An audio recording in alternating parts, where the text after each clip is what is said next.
বাংলাদেশের চতুর্থ দফায় প্রকাশ হয়েছে ১১৮ জন বুদ্ধিজীবীর নাম। সেই তালিকায় উজ্জ্বল অক্ষরে লেখা রয়েছে একটি নাম। এই ব্যক্তি নয় কোনো দার্শনিক, নয় কোনো চিত্রশিল্পী, এমনকি শিক্ষক, সাংবাদিক, আইনজীবী, প্রকৌশলী, রাজনীতিবিদ কেউই নয়। তিনি একজন চায়ের দোকানদার। মধুদা একটি চায়ের দোকানদার, তারপরেও চতুর্থ দফায় বাংলাদেশ তাকে শহীদ বুদ্ধিজীবীর মর্যাদা প্রদান করেছে এবং তার পেছনেও রয়েছে বেশ শক্ত যুক্তি। পুরনো কাঠের চেয়ার টেবিল এখানেই কথা কয়, এখানেই বিপ্লব দীর্ঘজীবী হয়, এখানেই কবিতার মুক্তির সংলাপ, এখানেই ইতিহাস সাক্ষী চায়ের কাপ, এখানেই ৮ই ফাল্গুনে আমার ভাইয়েরা স্বাধীনতার বীজ দিয়েছিল গুনে, এখানেই আমার মায়ের মতরি মুক্তির মনোছবি মধুর ক্যান্টিন। এই গানের কথাগুলো লিখেছিলেন এ সময়ের তরুণ গায়ক শতাব্দী ভব। এই গানের কথার রেশ ধরেই বলা যায় নানান আন্দোলন সংগ্রামে মধুর ক্যান্টিন এক অবিচ্ছেদ্য অংশ হয়ে দাঁড়ায় বাংলাদেশের ইতিহাসে। মধুর ক্যান্টিনেই জড়িয়ে রয়েছে বাংলাদেশের রাজনৈতিক জন্ম ইতিহাস। ৪৮-এর ভাষা আন্দোলন, ৪৯-এর বিশ্ববিদ্যালয় চতুর্থ শ্রেণীর কর্মচারীদের আন্দোলন, ৫২-এর ফাগুন ঝরা দিন, ৫৪-এর যুক্তফ্রন্ট নির্বাচনী যুদ্ধ, ১৯৫৮ থেকে ৬০ সালের প্রক্রিয়াশীল বিরোধী দলের আন্দোলন, ৬৬-র ৬ দফা আন্দোলন, ৬৯-এর গণভুত্থান, ৭০-এর নির্বাচন, এই সব কিছুর সঙ্গে মধুর ক্যান্টিনের নাম গভীরভাবে জড়িয়ে আছে। কে এই মধু, যার নাম বাংলাদেশের আনাচে কানাচে এখনো কান পাতলে শোনা যায়?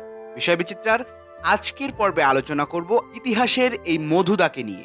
সাবস্ক্রাইব বাটনে প্রেস করে আমাদের সঙ্গেই থাকুন। মধুদার পিতামহ ছিলেন নকরীচন্দ্র। ১৯ শতকের প্রথম দিকে বিক্রমপুরের শ্রীনগরের জমিদারের সাথে নকরীচন্দ্রের ব্যবসায়িক সম্পর্ক গড়ে ওঠে। ব্যবসা প্রসারের সঙ্গে নকরীচন্দ্র সপরিবারে ঢাকায় চলে আসেন। আশ্রয় নেন জমিদার বাবুর জিন্দাবাজার লেনের বাসায়। তার দুই পুত্র আদিত্যচন্দ্র ও নিবারণ চন্দ্র।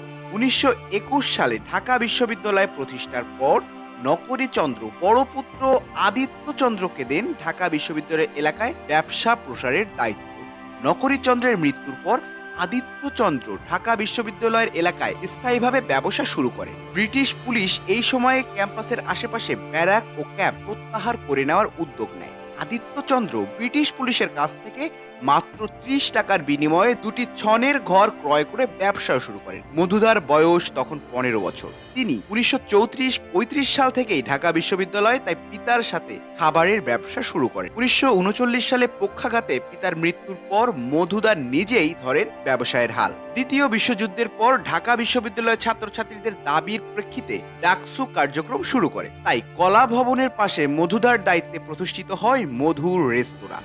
এটি মধুর স্টল, মধুর টি স্টল প্রকৃতি নামের শেষে মধুর ক্যান্টিন নামে পরিচিতি লাভ করে। মধুর ক্যান্টিনের খাবারের মধ্যে ছিল প্রধানত তাদের তৈরি সন্দেশ, রসগোল্লা আর সিঙ্গাড়া। মাঝে মধ্যেই পাওয়া যেত পুরান ঢাকার বেকারিতে তৈরি হওয়া কিছু বিস্কুট, আর চা তো ছিলই। মধুদার বন্ধুসুলভ আচরণ আর সততার জন্য তিনি ছাত্রদের কাছে বেশ জনপ্রিয় হয়ে ওঠেন বিশ্বস্ত। ক্যান্টিনের পাশেই ডাকসু কার্যক্রম চালাতো বলে ছাত্র রাজনীতির সূতিকাগার হয়ে ওঠে এই মধুর ক্যান্টিন। ১৯৬৯ থেকে ৭১ সাল পর্যন্ত বহু রাজনৈতিক বৈঠক মধুদার ক্যান্টিনের ছত্রছায়াতেই হয়েছে। রাতের অন্ধকারে যেসব বৈঠক সম্পর্কে রাজনৈতিক নেতারা ছাড়া শুধু মধুদাই অবহিত থাকতেন। মধুর ক্যান্টিনই ছিল তখনকার প্রগতিবাদী গণতান্ত্রিক ছাত্র আন্দোলনের অলিখিত হেডকোয়ার্টার্স। মধুর ক্যান্টিনের ছাত্র আন্দোলনের নেতা ও কর্মীদের ভিড় ছিল সবসময়। হয়তো উঠতি কবি, সাহিত্যিক, শিল্পী, খেলোয়াড় অনেকেই দাম মেটাতেন, কেউ কেউ লিখে রাখতেন খাতাতে। মধুদার সেই বিখ্যাত খাতার শিরোনামে লেখা থাকতো না দিয়া উধাও। এই খাতায় এককালীন মুখ্যমন্ত্রী আতাউর রহমান খান, শাহ আজিজ, শামসুর রহমান, আহমদ ফজলুর রহমান সহ অনেক কৃতি ব্যক্তিত্বের নাম ছিল।